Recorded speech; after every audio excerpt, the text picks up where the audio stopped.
นี่คือผลงานทุกคนนะกระเหาะตัวหนึ่งกระเหาะกับผู้ดีเพิ่นซอยบ้านนึงได้ตัวหนึ่งวายสองสี่หกเจ็ดตัวหนูวายหนูน้อยสาม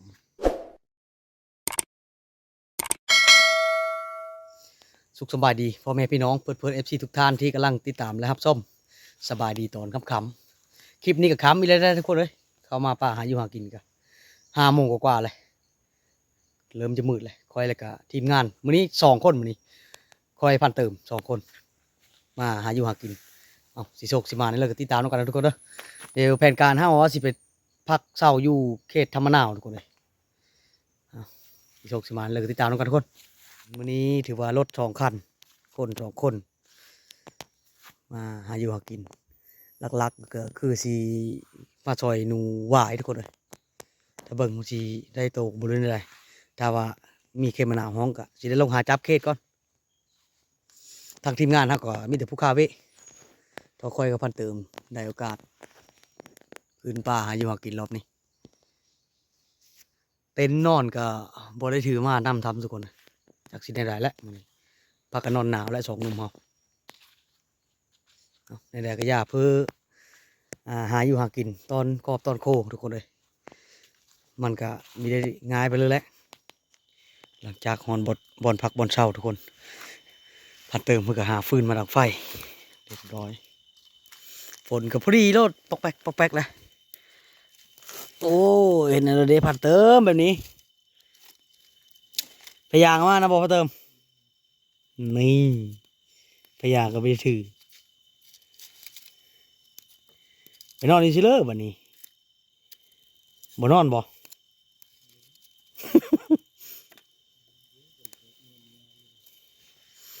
ทุกแล้วบัดนี้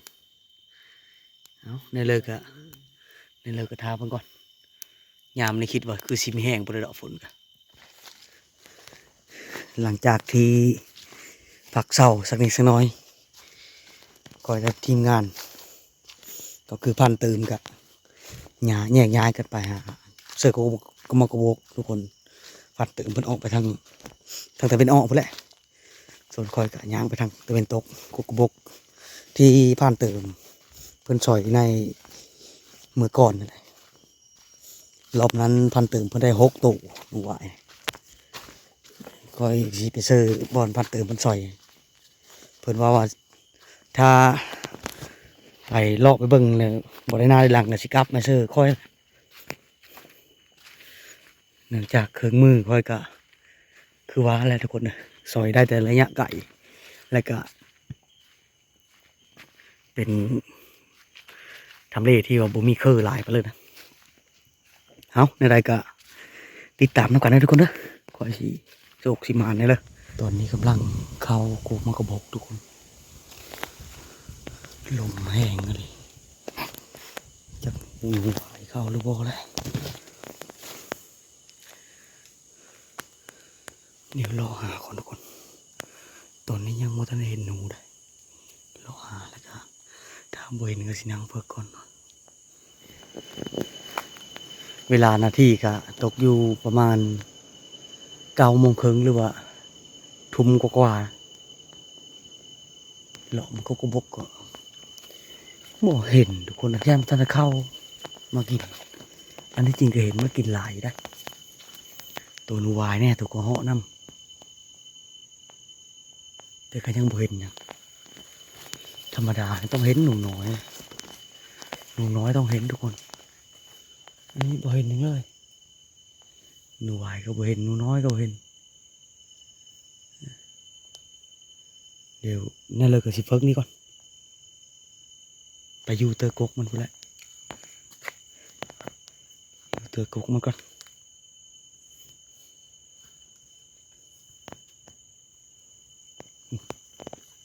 กินทางในสลานนี่แล้วกัดลงมาจะถึงเม็ดน้อยขาวๆกัดลงมาเนี่ยตกลงมาแบบใบไม้ผมบอกเลยว่ากินมาจะถึงสงสัยสิเป็นตัวกระหอกนะกัดลงมาจะถึงกันพวกหนูก็ ถึงเติบเลยทุกคนเลยบ่เห็นตัวหนูเลยสงสัยมันลงมันบ่เข้ากลับไปหาพันตึงก่อนจับเป็นสิอยู่ถึงเลยแหละ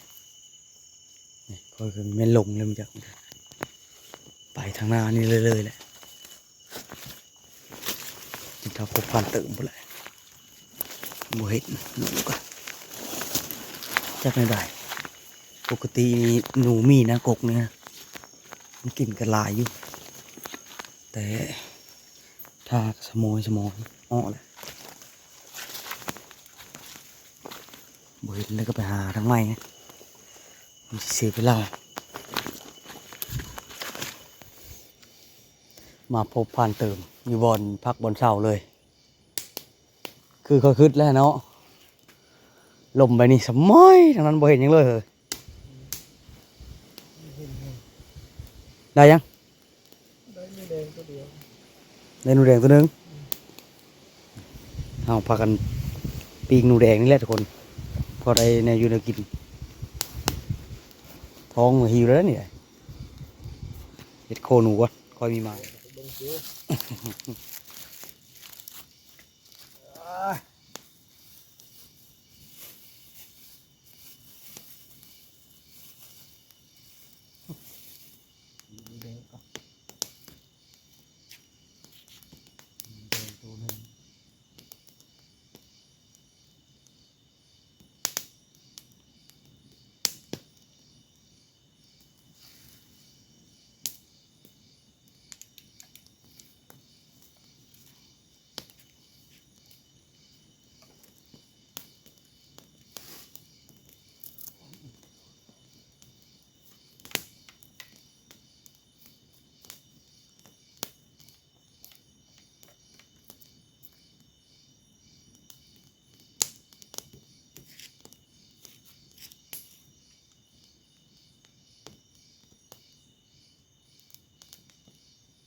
มีพวกเฟิร์นเลยบ่อย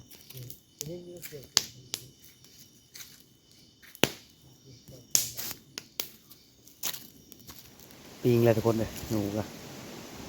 ลมกับพี่ลึกขนาดลมนี่ก็ได้กุกโกกอยู่ที่สำคัญผ่านเติมก็เกิดปัญหาละลิ้นแห้งโหลดเพิ่นจากเสียดนั่นเลยละปลานี่บ่นึกขี่ไปพุ่นคือเก่าอ้าวสุกเลยทุกคนเลยหนูตัวเดียวนี่ละนี่หนูแดงน้อยไปหากินข้าวกินน้ำบาดในแถวเขาก็ถือมาเรียบร้อย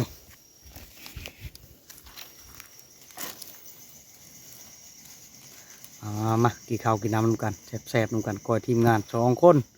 หนูแดงตัวเดียวแจ้วกับบริตำมีแต่มุกเพชรแล้วล่ะการอารมณ์มันดีที่มีมุกเพชรไปรอบก่อนมันก็บ่มีนักหน้านักตาเข้าไปดูกลางลง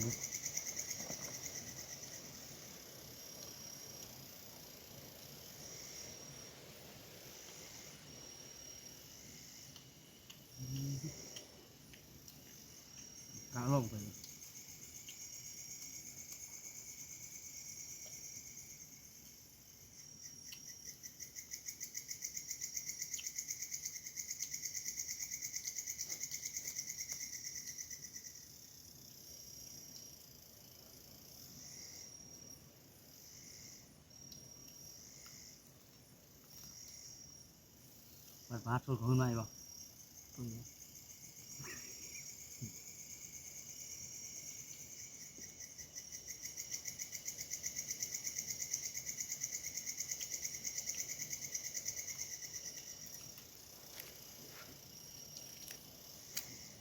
หลังจากกินข้าวกินน้ำอิ่ม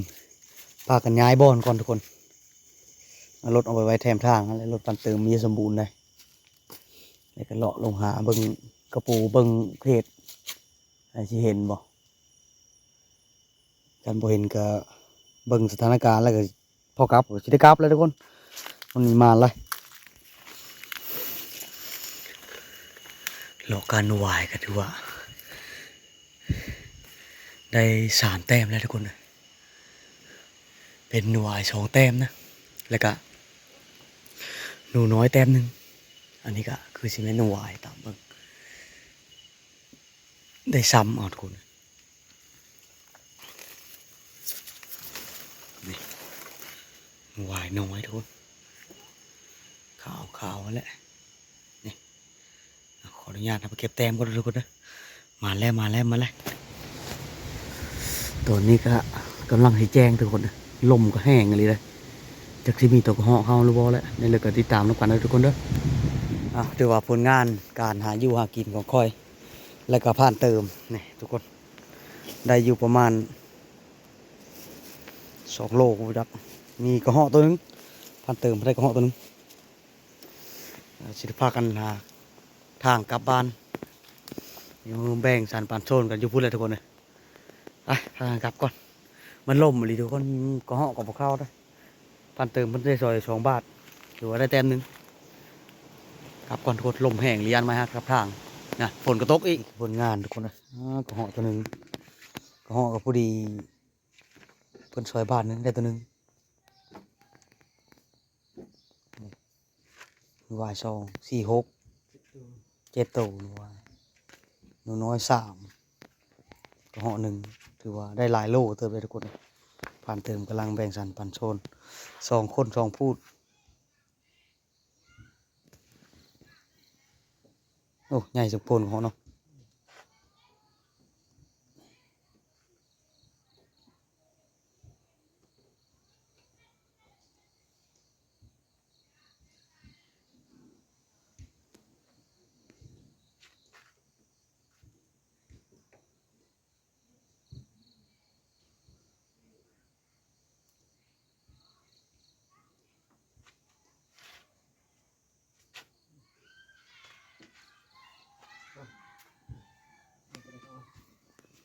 เรียบร้อยทุกคน